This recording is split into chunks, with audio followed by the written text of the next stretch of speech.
In the awareness of rightness itself, there is an indication that there is such a thing as rightness. You know, my own morality, and morality is relative and not absolute. Today, we are going to be looking at a video that is from Russell Brand's podcast that he uploads to YouTube, and he had Ricky Gervais on there. So we're going to jump into what he says right here. My own sense of despair, particularly looking at it from a perspective of mental health issues and addiction, is that there is an unaddressed yearning for a kind of oneness, togetherness, and like, you know, to your point earlier about Brent, indeed for love.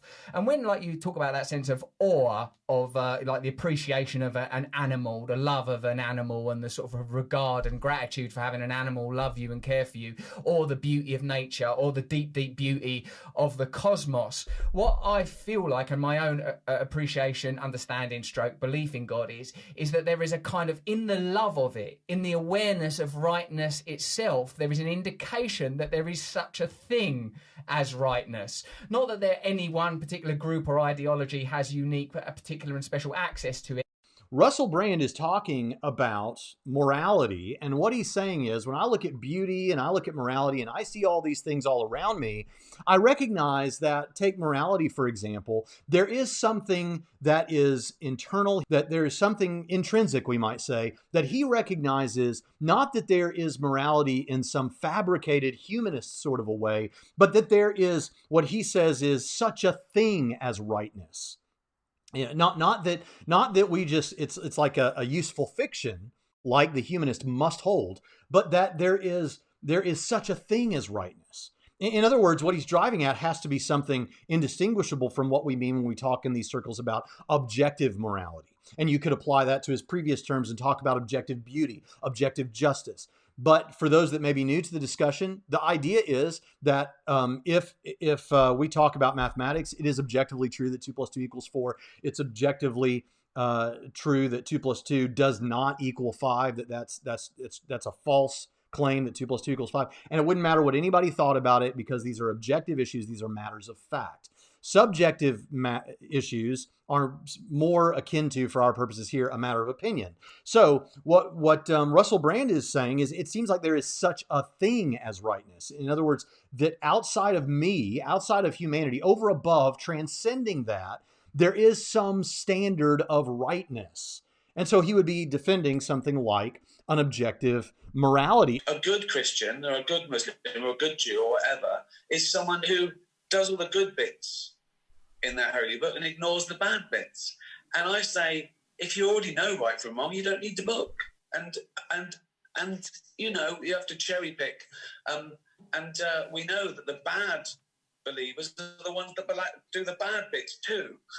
You know, so for me, it is personal. I just happen not to believe in God. I used to, but now I've thought about it, and I feel like I don't need a God. But the thing that I really object to is people assuming that you can't be a good person if you don't believe in a God, which is proved over and over again. What's good and bad? A good Christian or a good Muslim or a good Jew or whatever is someone who does all the good bits in that holy book and ignores the bad bits. And I say, if you already know right from wrong, you don't need the book. What do you mean by good and bad? And if you're the type of person that's an atheist who kind of rolls their eyes at that, I'm sorry, this is a serious issue. What do you mean by good and bad? You must have some standard that you manufacture. I've seen several people in the chat just now saying things like, well, it is subjective. It is, we all kind of recognize certain things are good and bad, but it's all subjective. And okay, fine. Then you have to fabricate your own thing. And then you're going to try to use particular rules or constructs to objectively get to this subjectively chosen thing that and now that whole system you're going to call morality.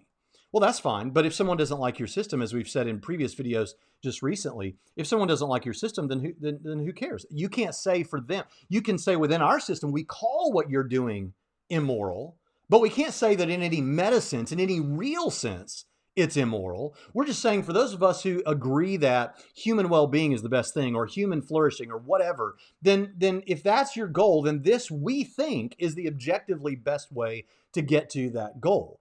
But you understand that in general, in life, this is meaningless. It's made up. It's just a fiction. It's like a unicorn. It's like Santa Claus.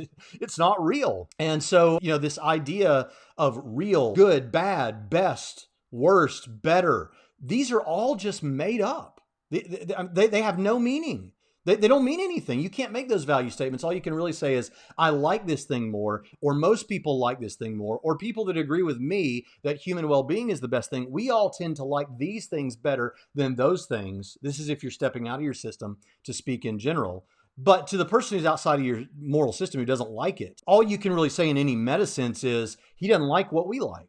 Well, okay, but that's not any kind of morality that anybody cares about. That's not any kind of morality that's meaningful. And in fact, you do understand, and I realize this is both an emotional, but I also think an intellectual point about our intuitions as sources of truth in some cases, though not all. And that is that you are saying doing horrible things to other people, even very young people, isn't wrong. The most horrible things you can imagine aren't really wrong. Do you believe that? Now, what I'm inviting you to do at this moment is to get out of the bubble.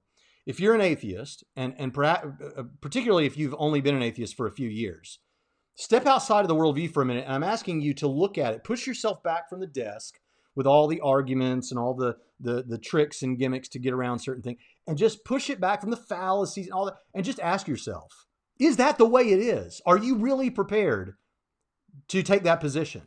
Because I think honestly that most of us simply know that's not the way that it is.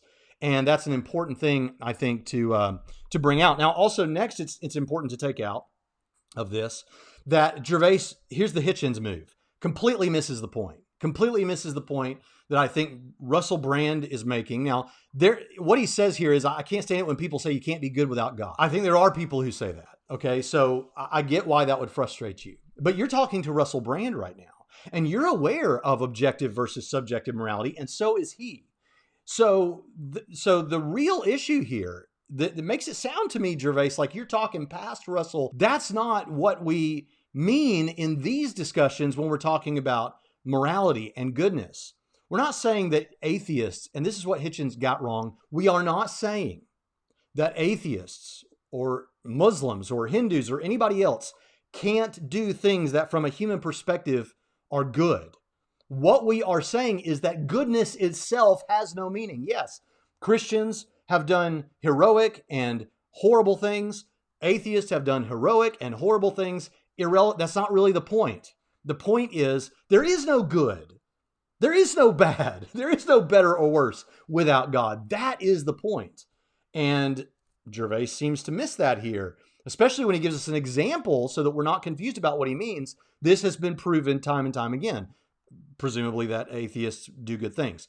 So all of that is important, I think, to take out of this. It's a missing of the point about whether a person can be good or not. Now, so that you don't think that I'm strawmanning him, does Gervais take a position of moral relativism? Just don't need a structured guidebook outside my own morality. And morality is relative and not absolute. There it is. He's number one, revealing to us that he knows what relativism is, moral relativism, and he adopts it. He knows what it means for something to be subjective in that way, and he adopts it. And here we understand now that his last comment when talking to someone like Russell Brand is, trivially, if he's talking about the people outside of these kinds of conversations who might just say ignorantly, well, you can't be good without God, and mean it in the way that he's taking it. No, from a human perspective, Christians do good and bad things, atheists do good and bad things. Okay, but he understands that. Dogma is the problem. I think dogma is the real problem. And it's not just in religion anymore.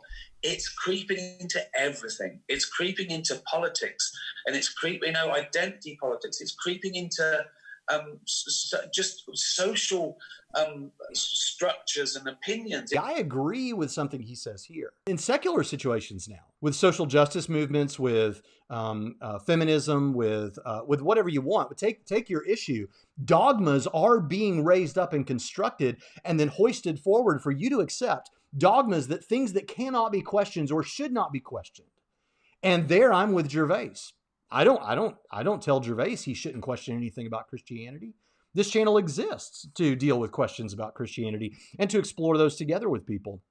But he's right that there are people in the secular world who are putting forward these dogmas that should never and can never be questioned. And you can imagine what those are all on your own. But that's an important thing to keep in mind. I think he's right about the dogmas in society, but of course I think that counts to our favor. Now let's listen to Brand again. But like, I do feel like when people think there's no purpose or meaning, that and that needn't necessarily be just because of a belief in God, that it creates cultures that are oddly materialistic, nihilistic. And I feel like in the last 20 years, we're seeing more and more worship of self. Yes, yes, yes, yes, yes.